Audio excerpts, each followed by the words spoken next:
guys, welcome back to the Cocco channel and to another story time video. This one has been really requested. I mentioned it I think 2 weeks ago in a tutorial Tuesday if you guys wanted to know how I met my husband. I have worn this hair, makeup, and outfit in every video this week, but it's because that's the way things go. You only have energy to do it once a week. So anyways, we're gonna go ahead and get started. This is how I met my husband, Andrew. It is pretty scandalous. Keep in mind, I was like 23 at the time. So this has been 7 years almost. I'm gonna be 30 this year. Ugh. Okay, so I, for those of you who do not know, am a native of Las Vegas. I've lived tons of different places in my life, but the majority has been Las Vegas. I lived there 2 different times. So the year is 2009 and I am 23 years old. I am living in a condo with a roommate that I found on Craigslist back in the day when it was safe. And I have a badass job. I'm making really good money. And you know, things are great. So this roommate of mine, like I said, found on Craigslist. When I would place my ads, like thinking about it now, it's kind of cringy in that, you know, I could have definitely gotten killed. But I would say like single working female looking for another single working female. I obviously didn't want any guys in the house. I did have 2 bedrooms open. Oh no, Chris lived with me at the time, so I only had 1 bedroom open. I just went like 1. I had 1 bedroom open at the time. This was before Chris had moved out. So this girl, we're gonna call her A, poor thing, responded. She came with a friend, looked at the room. I wasn't charging a ton and everything was included, you know, laundry, lights, electricity, stuff like that. And so she wanted to move in. We weren't very similar. She like, not to sound weird, like she wasn't my type, you know what I mean? Like she wasn't a typical friend that I would hang out with. She wasn't like loud and, you know what I mean, like kind of obnoxious is what I am. And you know what I mean, I was a not heavy drinker, that makes me sound, I like to party. I mean, I lived in Las Vegas. I was in my early 20s, you know what I mean? Like I was a party girl. I really was. I thought it would work out perfect, you know what I mean? Because we could keep it separate. Like she's a roommate, she pays rent, I'm the landlord, for lack of a better word, and you know what I mean, we would just be cool. So Chris and I at that time had kind of a falling out and he moved out and moved to Michigan. So it was just her and I. Well, before he left, he introduced me to somebody who lived in the neighborhood who was also named Chris. And so he lived literally right behind me. They have this website and it's called Adam for Adam. You can see where everybody lives. And so he like met this guy who's named Chris who lived right behind us, and he was like kind of talking to him for a while, and we met, and he was like my kind, you know what I mean, like mine and Chris's type of guy. He was like a party guy, party girl, whatever, and he was fun and he was just hilarious. He was like this 6 foot, I think 6'5" black guy, who was like rail thin, and he was just hilarious. Like I loved him, still love him. Him and I still talk, he's funny. Anywho, so Chris number 1 leaves. Chris number 2 and I become really, really close. He would literally just like not hop over the wall, even though he definitely could have because he was that tall. And so him and I got really close, and A, the girl who was living with us, kind of like slowly crept in. We would do like kind of like low-key things, like we would go to the movies or watch movies at home or go out to eat, you know what I mean? Like she kind of crept in and became like a friend to us and like part of the group. She wouldn't go out and party with Chris and I because Chris and I freaking partied hard. But so I used to throw, if I do say so myself, I sound like such an arrogant dick. I used to throw some pretty sweet parties, and I was the type of person who, if I threw a party, it was a theme. So I had like this really sweet 80s party before Chris moved out, and you know what I mean, like I had glow sticks everywhere, and we did 80s drinks, and you know what I mean, like I would pay attention to every single little detail. So Chris leaves, and in comes Halloween time, right? So it's Halloween 2009, throw the sickest Halloween party. I was Little Red Riding Hood. A was a gangster and Chris, already dressed like he was from the 80s, short shorts, and he would wear like polos and like tie a sweater around his shoulders. And so he already dressed like an 80s kid, so he just came as an 80s kid, even though we just had an 80s party, but that's beside the point. So anyways, and so my roommate worked at Bank of America Vault, and she counted money and did stuff like that. And so those were like her group of friends, is like people that worked at the bank. And so she invited, I think it was like 3 or 4 people from the bank, and one of them was Andrew, my husband. And so she had the biggest crush on him, right? And so I don't know jack diddly about this dude, Andrew, you know what I mean? And I invited my crush, who was this guy I worked with, and he was so cute. His name was Danny. I'll never forget that guy, as I'm talking about my husband, but he was a cutie. So anyhow, A introduces me to Andrew, and I was like, hey, what's going on, blah, blah, blah, you know what I mean? Like, Andrew was not my type at all. He was like such a smart ass. Like, I don't want to offend anybody, but his Halloween costume, he wore black slacks, black dress shoes, a white button-up shirt, and he had a bike helmet on and a Mormon Bible. Like, he was one of the like people that would go door to door trying to recruit, you know what I mean? Like, that's more Jehovah's Witness, I think, but anywho, that's what his costume was because he couldn't think of anything. And so, you know, I didn't pay attention to him at all. You know, we literally said hi to each other and that was it. So A and Andrew, this is where it gets juicy, hook up that night. And little do I know, I don't know that they hooked up. Nor do I know that literally Andrew was leaving for boot camp 2 days after this. Or no, maybe it was like a week after this, because I threw my Halloween party like a couple days before Halloween. On actual Halloween night, my roommate had to house sit for a couple that she knew from the bank. And she invited Andrew over and they hooked up again. And so he left for boot camp on November 2nd. So it was like 2 days after the last time that they saw each other. And so she, like, of course, is dishing to me because I'm like one of her friends now and telling me how much she likes him. Well, this girl was kind of the type where she would get obsessed. Like, I mean obsessed, because before Andrew, she was dating this other dude, and I don't think he was from the bank. I don't know where she met him, and he lived like not too far from her. And so if her and I made plans and she would be late, I'd be like, dude, what the hell are you doing, you know? And she's like, oh, I just drove by so-and-so's house to make sure there were no cars out front. Like, that was the type of girl she was. She would like get crazy, obsessed, what are they doing at all times, like had to text them all the time. So she's telling me about Andrew, you know, and he left for boot camp, and I'm like, oh, that's so cool, you know, whatever. And it was ironic because at the time I was getting into too much partying. Like, I never did hardcore drugs or anything, but like the drinking was getting kind of excessive, I'm not gonna lie. And I was like kind of not doing the job that I needed to be doing.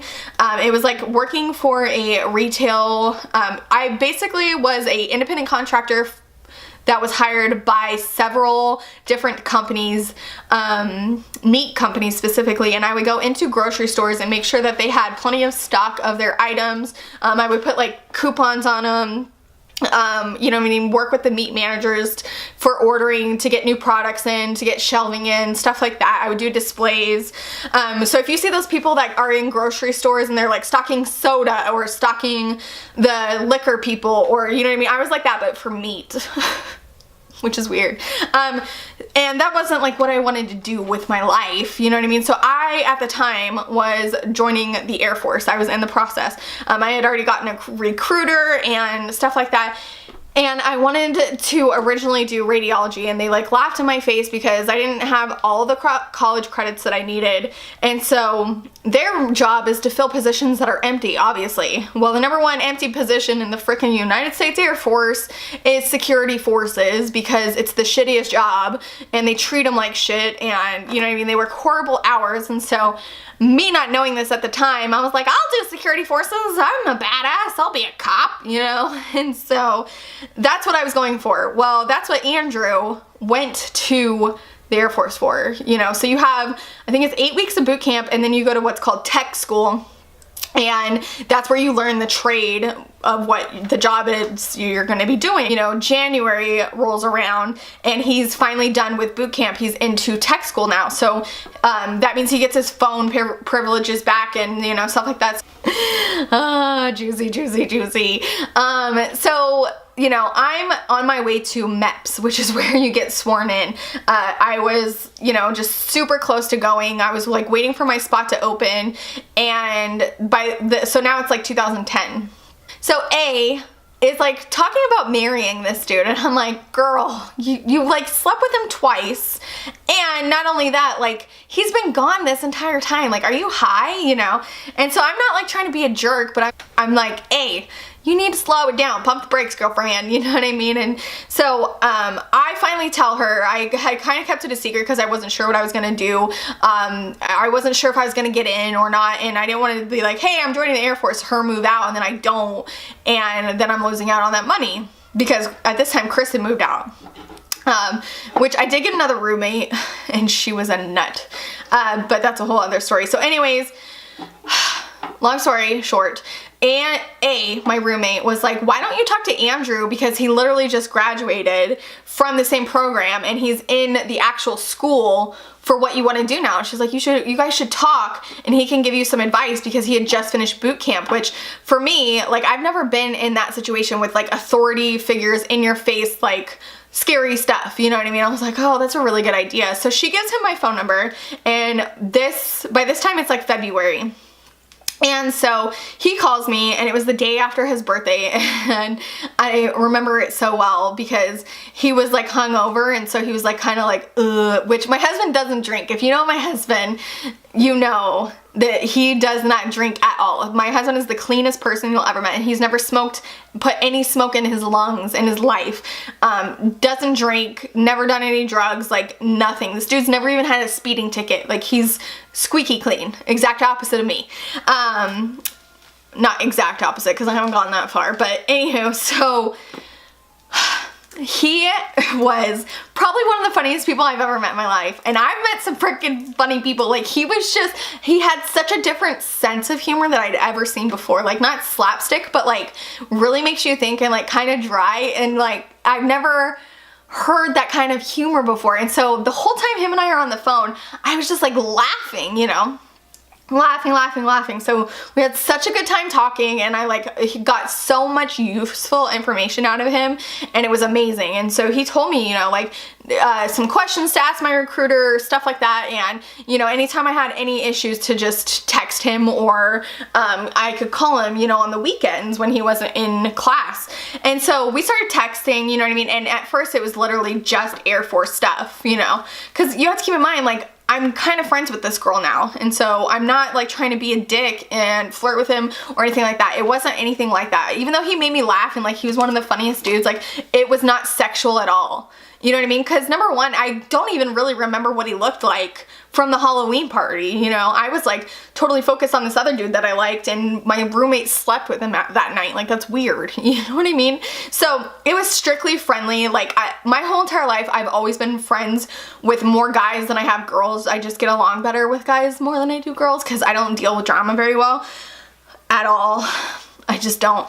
And so, anywho, February comes along, you know, or February finishes out, and we're talking more and more almost every day, you know what I mean? Because he's in class now. It's not as strict as boot camp. And so, you know, he would call me after he was done eating dinner, before it was lights out, and we would just like laugh and have a good time.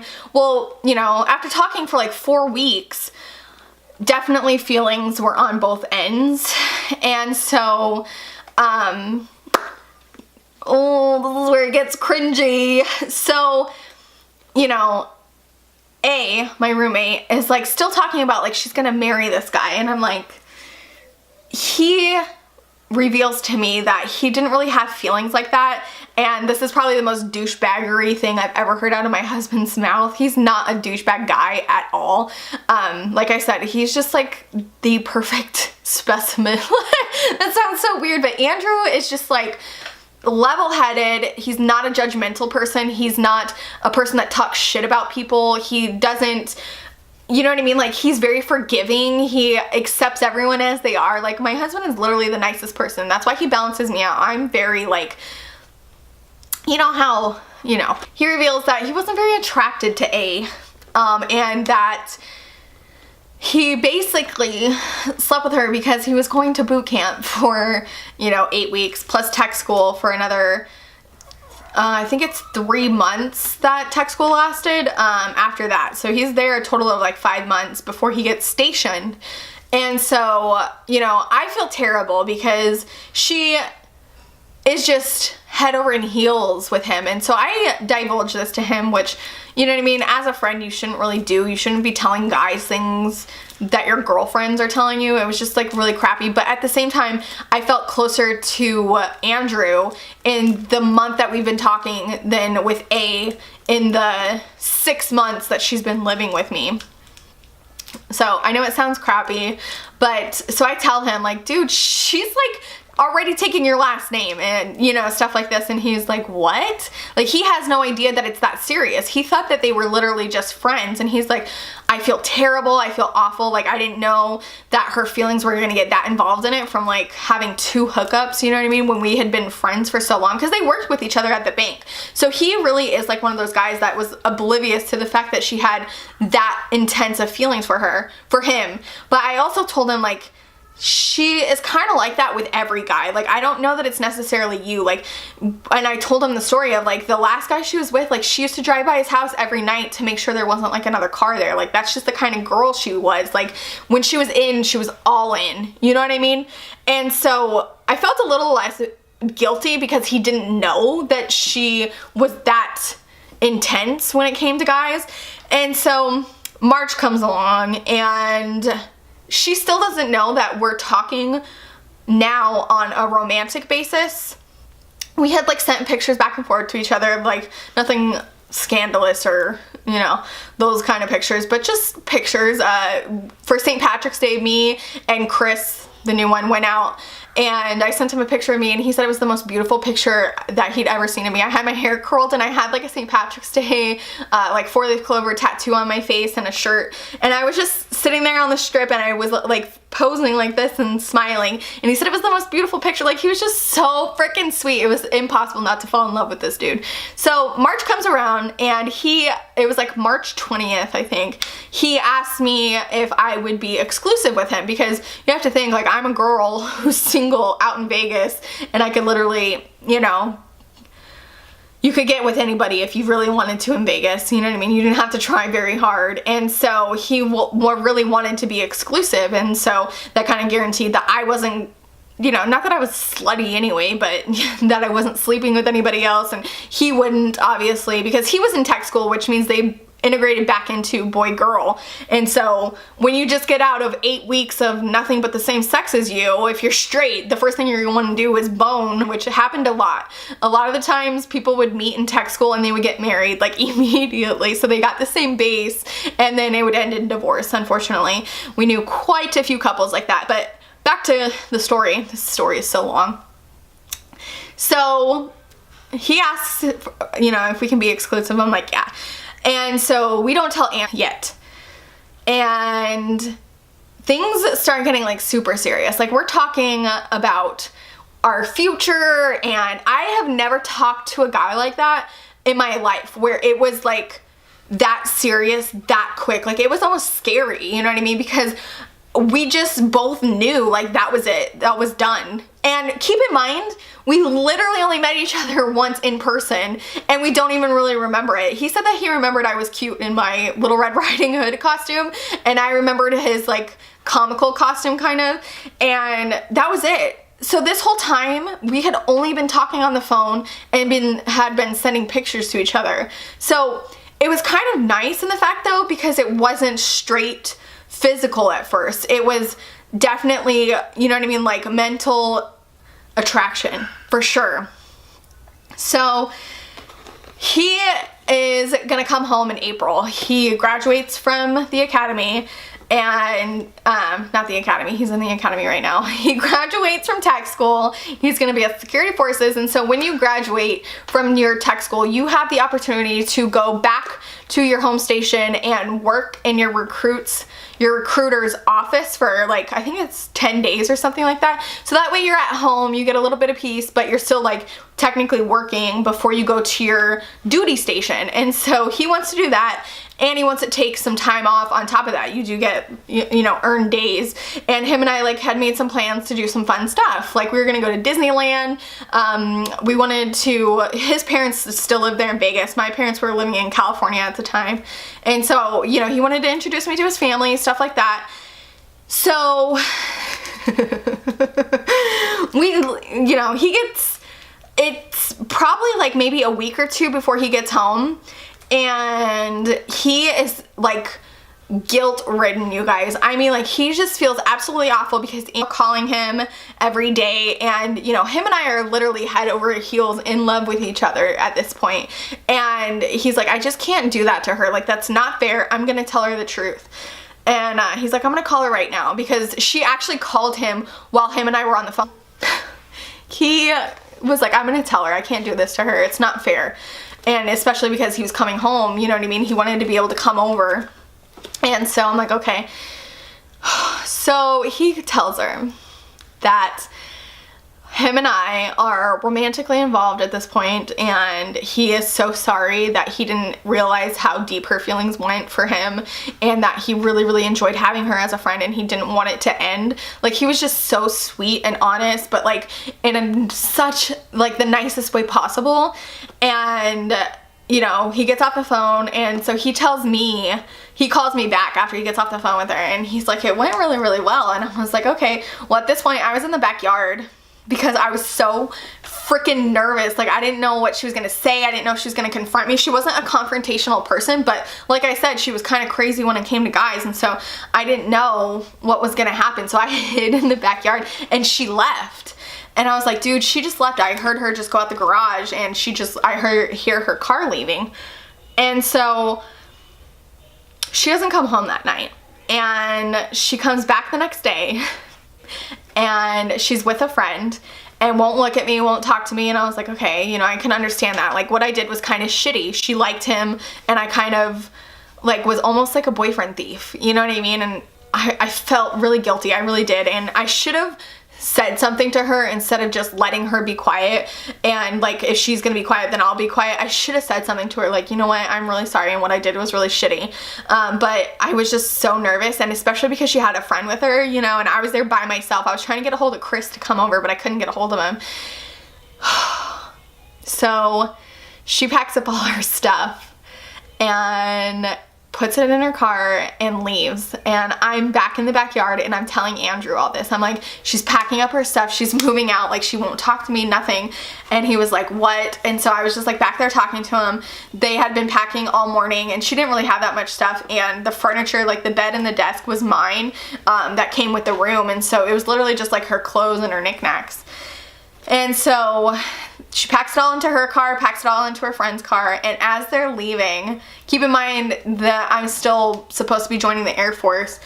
As they're leaving, her friend shouts out the window, Brittany and Andrew, KIA, KIA, which is killed in action. And I was like, what the shit? And I was like so surprised that her friend would say something that awful, you know? And so that was the end of that. Like, I never saw her again. I had to block her on every single social media and stuff like that. Andrew came home in April. I think it was like the second week of April. And on the third day that he was home, he stayed with me because his parents don't technically live in Vegas. They live in Pahrump, which is like 45 minutes outside of Vegas. So he decided to stay with me because he had to go to his recruiter's office every day, and I had to take him, which it was like downtown, which was kind of far from where I was, but it didn't matter because I had to travel all over for work anyway. So one day I dropped him off, and his dad and his brother were gonna meet him down there, and they were gonna like go have like bagels or something. I can't remember what it was. And so they dropped him off at the house, or no, I had to go pick him up. I still had to go pick him up. So I go up to the recruiter's office, and he was like across the street. I was like, what are you doing over here? And he was like, oh, I had, you know, it was at Einstein's. And so that's when he was like, I met my brother and my dad and we had bagels. And I was like, oh.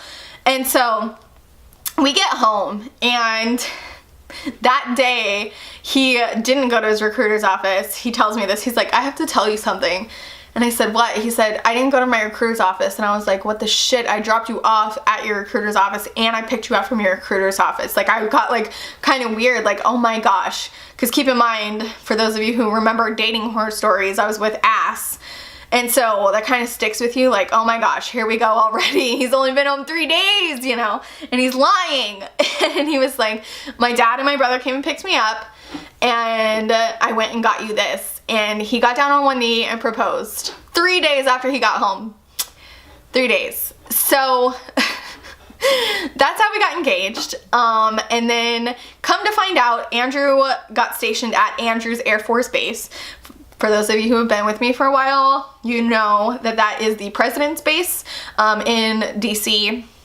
And you have to have a very special clearance to be security forces at that base, because not only are you dealing with the president, the first lady, the vice president, the vice first lady, whatever she's called, you also have to distinguish visitors. So you're talking about idiotic Hillary Clinton, Secretary of State, or who used to be Secretary of State. Just like every congressman comes in and goes out of there, and you have distinguished visitors from other countries. So other countries' presidents or royalty or whatever, they all come into Andrews Air Force Base. So you have to be exactly like my husband and squeaky clean. So I would not have passed that background, and I wouldn't have got that clearance because I had bad credit, number one, because I was an idiot and ran up credit cards and had with overdrawn account at banks, and I've had speeding tickets. So I had law and credit issues, so I wouldn't have got that clearance. So we decided that I wasn't going to join the Air Force, which, looking back now, I'm really glad. At the time, I was like kind of bummed, but I definitely chose happiness over career. So we decide I'm not going to join the Air Force. Then we decide we're going to be engaged for a year. I'm going to stay in Vegas, and you know, we really don't know each other that well. We literally started talking in February, dating in March, got engaged in April, you know, so we need to like pump the brakes. Everyone's going to flip out. And so May goes by of him being in DC, and we cannot live without each other. We just can't do it. It was absolutely heartbreaking, and so we decided that we're just gonna do a little courthouse wedding. I flew out there June. At the end of June, we got married. I came back in July, I came back, and then in July of the same year, I packed up my house, sold everything that I had. My parents helped me, you know what I mean, sell everything, and whatever could fit in my car fit, and I drove my butt to DC and haven't looked back since. And we've been married for 6 years. 6 years and one broken heart. I really do feel bad for A, because she was so sweet, but she was also like, you know what I mean, under false pretenses, you know what I mean? But it still wasn't nice of me to do that knowing that she liked him. But at the same time, him and I have been married for 6 years, and we have 1.5 little babies. So it worked out, and everything happens the way it's supposed to. I know that for a fact. And we have actually, even though we got married in such a short time, have lasted longer than couples that we know who were together for years and years before they got married. So I really definitely believe if you know for sure, because we definitely did. So I know this story is so long, but like I said, it was like really juicy and scandalous, and there was like a ton of details in there.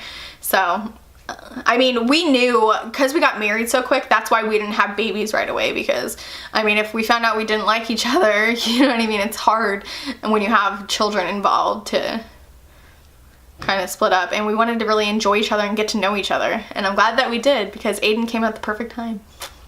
So that's it. That's my juicy marriage story, how I met Andrew. I hope you guys enjoyed it, and don't think any less of me as a boyfriend thief, even though they were never dating. They just unfortunately slept together twice, which is kind of awkward knowing that. But he also know I hooked up with that guy Danny on Halloween, so kind of awkward. But that's it. So if you enjoyed this story, give it a thumbs up. If you're new, hello and welcome. My name is Brittany Cocco. You are watching the Cocco channel. Please subscribe if you're not already, and I'll catch you in my next video. Bye!